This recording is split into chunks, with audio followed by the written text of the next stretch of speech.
Good morning. This is Health Alchemy YouTube channel and part 2 of the garden tour.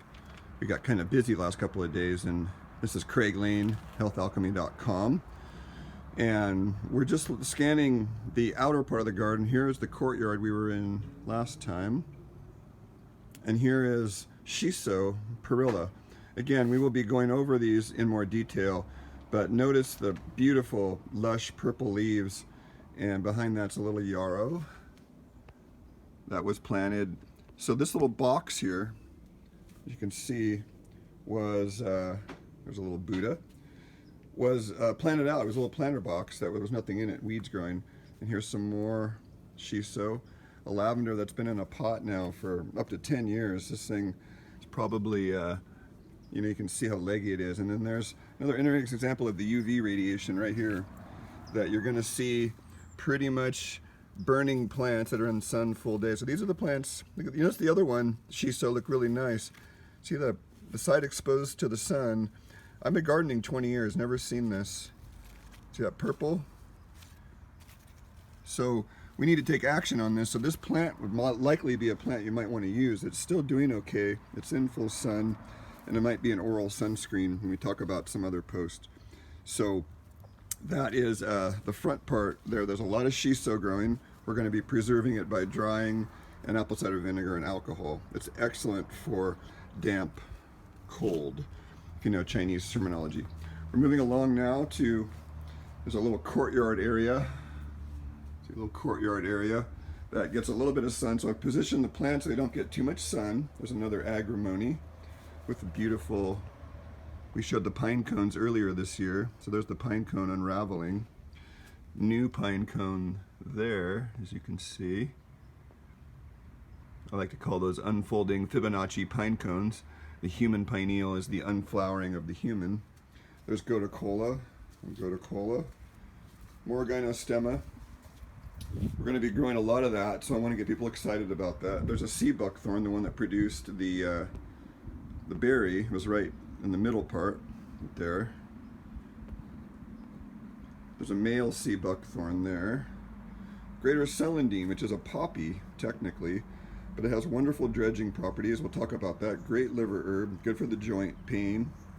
Another huge gynostemma. This thing is gigantic.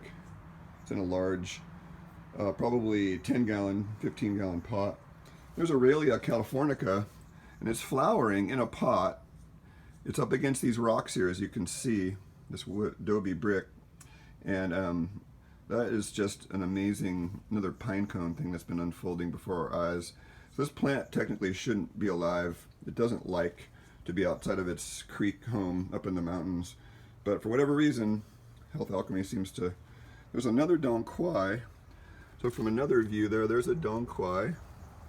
When it flowers later, it'll be much more spectacular. There's a red California poppy I just bought at the nursery. Sort of a novelty flower. I don't know how much more medicine it has, but it just looks pretty. There's our queen of the garden. I did a meditation with it in the personal plant medicine and meditated with this plant. And I got back that she considers herself queen of the garden, or I do on some projection level. And she's been really having a good year, getting good water. So we'll talk about rose more later this year in the summer post. This is an Italian fennel.